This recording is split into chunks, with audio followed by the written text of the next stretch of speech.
Part 56. Ready or not, here I come. This is December the 22nd, 2024 by man's calendar.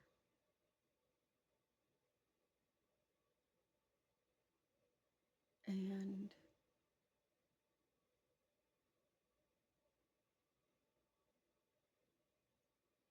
as I was saying, there needs to be understanding. A lot of y'all might think I'm just trying to take things away from you and your children. Yes, I am. Why? Because I love you. Because I want you to be in heaven with me.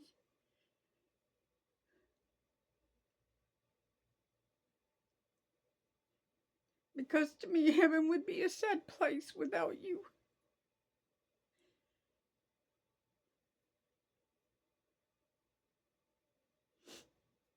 I may sound stern. I may sound like an old goat. I may come across like a dragon. I don't care if it gets your attention, if it makes you angry, makes you look into this stuff, just so you get into the Word and get set free like I did. There are people in this world that powder puffing don't work on. They're just, they've been through such a hard knock life like myself that it takes learning it the hard way sometimes to really get it in there. And it takes somebody who will just be bold and brazen and brass like sandpaper and tell the truth like ripping a band aid off. Even if the hot hair and all comes off with it, it'll heal. That's what the world needs right now, is the truth, the hard truth. Because we can't knock all these years of deceptions off with a sugar cube. We'll never get anyone free before it's too late. If we just try to gently do this, let the Spirit lead and guide you. Let Him work it out. If He cuts, He will heal. If He offends, He will repair. Because the Lord does not offend without purpose. And He knows that sometimes it takes that to get somebody's attention.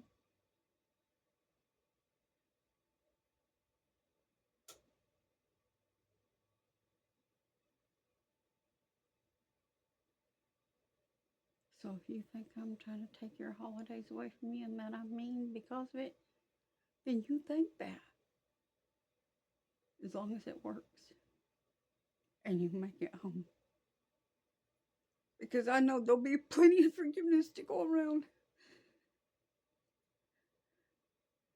Once we're in that kingdom together, we won't even worry about this stuff anymore. And you'll be okay. I've already had to lose so many family members to the wrong side, to the darkness.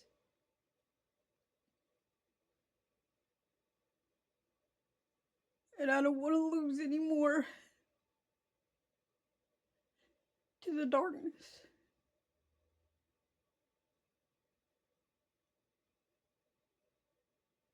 I don't want to give up any more people to the darkness.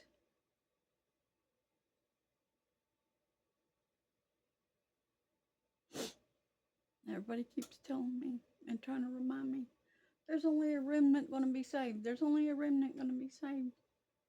Stop doing that. You don't know how many is in that remnant. We have no way of knowing how many is in that remnant. All we know is that the book of Revelation says there is a vast number that comes out of the tribulation. So all we can do is put this stuff out there.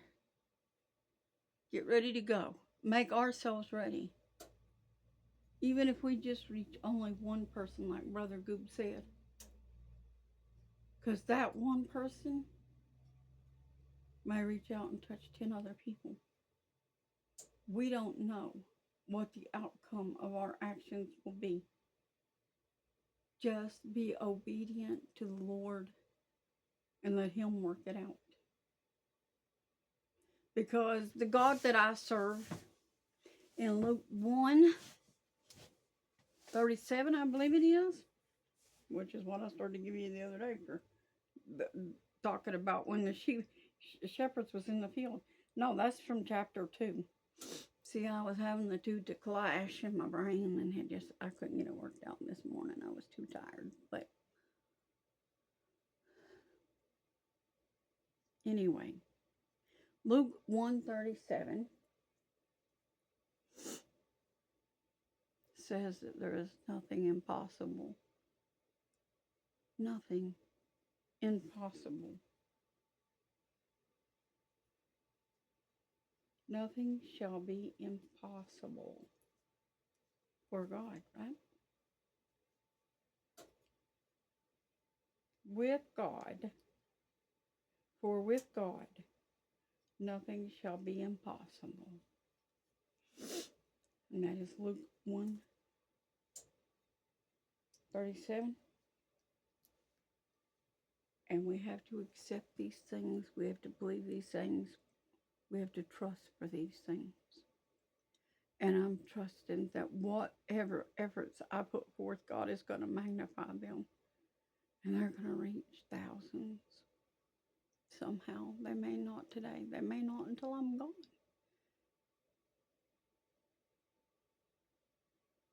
Or maybe they'll reach you. And then you'll reach someone else. So through it reaching you, and you reaching maybe 10, 20 other people, it eventually will multiply into the thousands.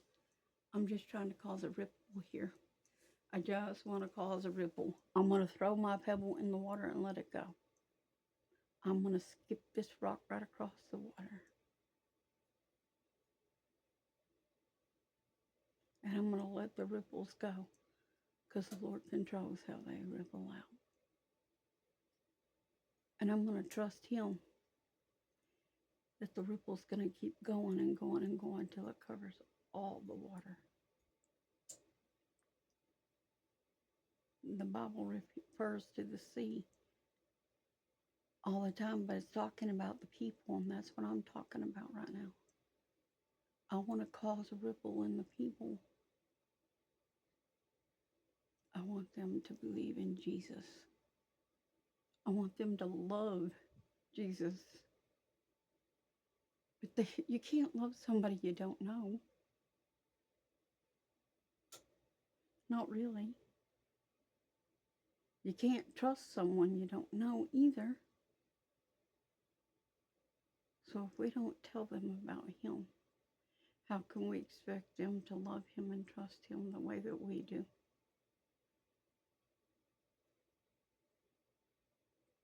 How can I expect you to love Jesus the way that I do if I don't tell you why I love Him the way that I do? I was ashamed of my life because I went through a lot of bad things. And the devil made me ashamed of it. A lot of bad things was done to me. And he told me if people knew that they would hate me for it. We're not responsible for bad things happening to us.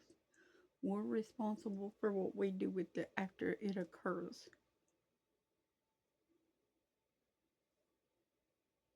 I was mistreated by a lot of people. Everyone always treated me like they were better than me, smarter than me. And I just kept my head down and would go on. I wouldn't even make eye contact with people most of my life. Still wrestle with doing that. The Lord gets on to me every day at work, and He tells me, you have nothing to be ashamed of. You hold your head up and you look them in the eye.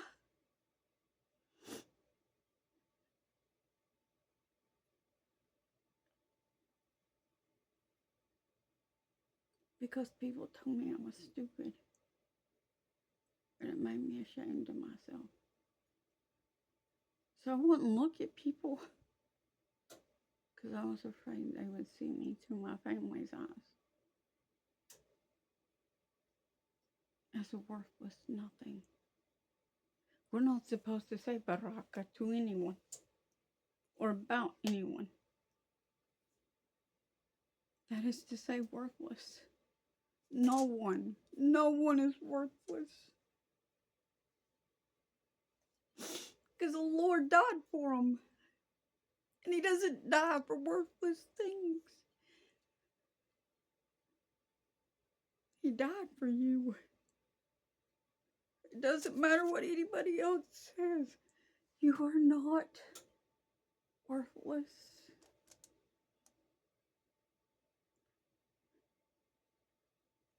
And there's someone who will love you for who you are unconditionally.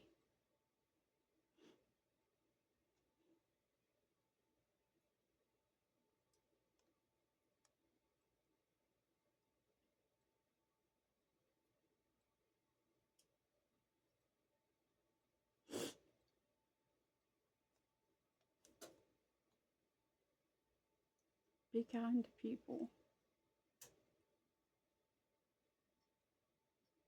Sit with those that others won't sit with. It's what Jesus would do.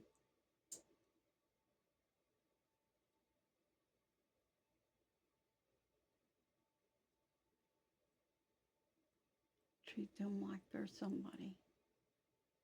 It's what Jesus would do. Don't let others make other people feel like they're worthless. No one is worthless. And as bad as y'all hate Uncle Bernie and them that's in the White House, they're not worthless either. They just haven't been found yet. But how are they ever going to get saved if we don't pray for them? How are they going to know the truth? Because they don't know the truth. It's evident by the policies that they write and the things that they stand for.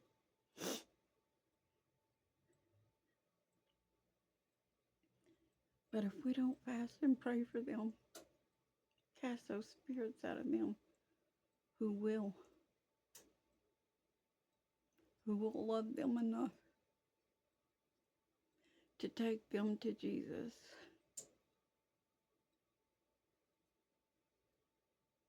Their families can't, because their families don't know Him either.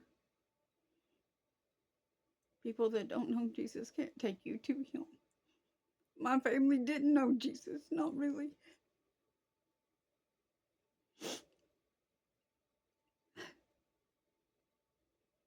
I just happened to hear a preacher one time say that Jesus loved me. And then I heard him also say that we were all equal and that God does not make respect of persons. And I was sold right there.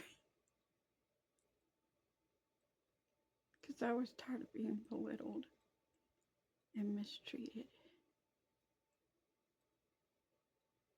Even though I hadn't got to read the word yet, I believed that one day Jesus would make us all equal and even and free.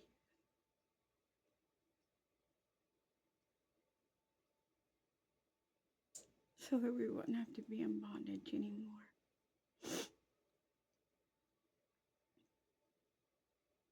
I still trust for that. I know it's coming. I know more now today than I ever did. That Jesus loves us equally.